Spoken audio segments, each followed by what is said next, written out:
Guys अब एक ऐसे टॉपिक के बारे में बात करेंगे जिसको हम रोज देखते हैं, इग्नोर करते हैं और शायद इसी वजह से हर दिन कम से कम 30 लोग अपनी जान खो देते हैं।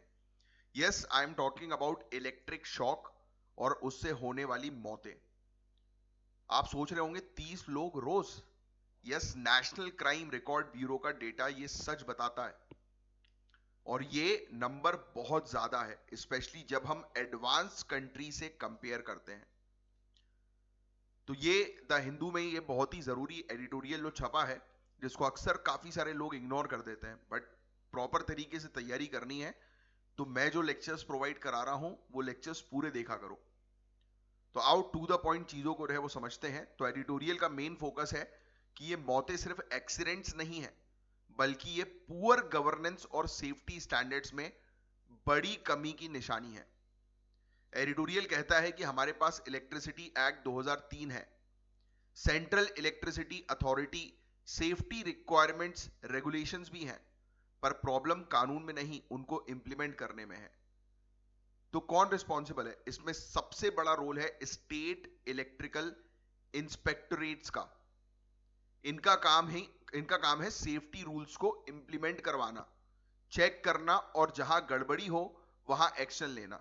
लेकिन ये इंस्पेक्टोरेट्स अक्सर मैन पावर और रिसोर्सेज की कमी से जूझते हैं। इनका फोकस सिर्फ लाइसेंसिंग और टेक्निकल क्लियरेंस पर रह जाता है और ग्राउंड लेवल की सेफ्टी पर ध्यान नहीं दिया जाता।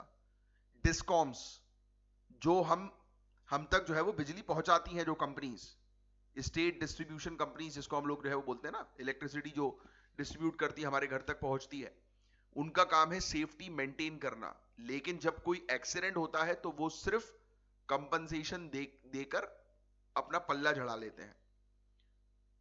वो रिस्पॉन्सिबिलिटी से बचने के लिए इन एक्सीडेंट्स को एक्ट ऑफ गॉड या अनफोर्सीन सर्कमस्टेंसेस बता देते हैं। ऐसा करके वो अकाउंटेबिलिटी से दूर हो जाते हैं।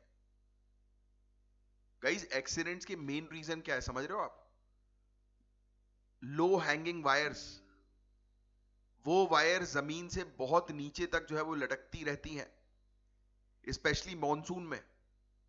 अनसेफ अर्थिंग, अर्थिंग जो हमारी सेफ्टी के लिए सबसे ज्यादा जरूरी है, वो अक्सर या तो पुअर क्वालिटी का होता है या है ही नहीं। ओल्ड या डैमेज इक्विपमेंट्स, पुराने टूटे फूटे ट्रांसफॉर्मर्स, पोल्स और जंक्शन बॉक्सेस।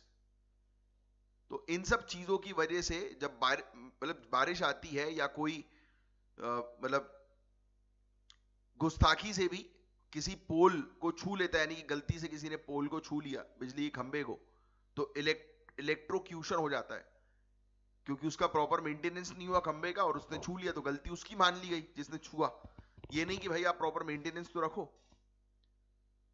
तो इस एडिटोरियल ने कुछ बहुत ही प्रैक्टिकल सॉल्यूशंस दिए हैं, हमें उन पर ध्यान देना होगा। सबसे पहले स्टेट इलेक्ट्रिकल इंस्पेक्टोरेट्स, इनको स्ट्रॉन्ग करना पड़ेगा, ज्यादा स्टाफ, बेहतर टूल्स और उनको इंडिपेंडेंट बनाना होगा ताकि वो डिस्कॉम के प्रेशर में ना आए। डिस्कॉम्स को सिर्फ कंपनसेशन देने से काम नहीं चलेगा। अगर उनकी लापरवाही से मौत होती है तो उन पर स्ट्रिक्ट पेनाल्टीज लगाई जानी चाहिए। इंडिपेंडेंट इंक्वायरीज होनी चाहिए जो सच में कारण बताएं कि क्यों मौत हुई, इसके पीछे क्या कारण है, क्यों घटना हुई, इसके पीछे क्या कारण है। हम लोगों को भी पता होना चाहिए कि क्या सेफ है और क्या नहीं। और हर साल एक independent third party safety audit होनी चाहिए पूरे इलेक्ट्रिकल सिस्टम की। तो गाइस, गवर्नेंस ठीक होने में टाइम लगेगा, पर हम अपनी सेफ्टी अभी अभी ठीक कर सकते हैं। अपनी खुद की सेफ्टी, अगर आपके आसपास पानी भरा है और कोई इलेक्ट्रिक पोल या जंक्शन बॉक्स है तो उससे दूर रहना जरूरी है। पानी वो बिजली का कंडक्टर है। घर में सर्टिफाइड वायर्स ही यूज करने चाहिए। अपने घर की अर्थिंग रेगुलरली चेक करवानी चाहिए। तो ये चीज है। तो याद रखना, ये 30 मौतें जो रोज हो रही हैं, ये सिर्फ एक नंबर नहीं है, 30 फैमिलीज हैं जिनका सब कुछ छिन गया। हमें अपनी अथॉरिटी से जवाब मांगना होगा, हमें सुरक्षित वो रहना होगा। ऐसी छोटी छोटी सी गलतियां देखो लोगों की जान वो ले लेती हैं। मेंटेनेंस प्रॉपर नहीं किया, लोगों की जान वो चली गई। सोचिए आप कितनी खतरनाक चीज हो सकती है।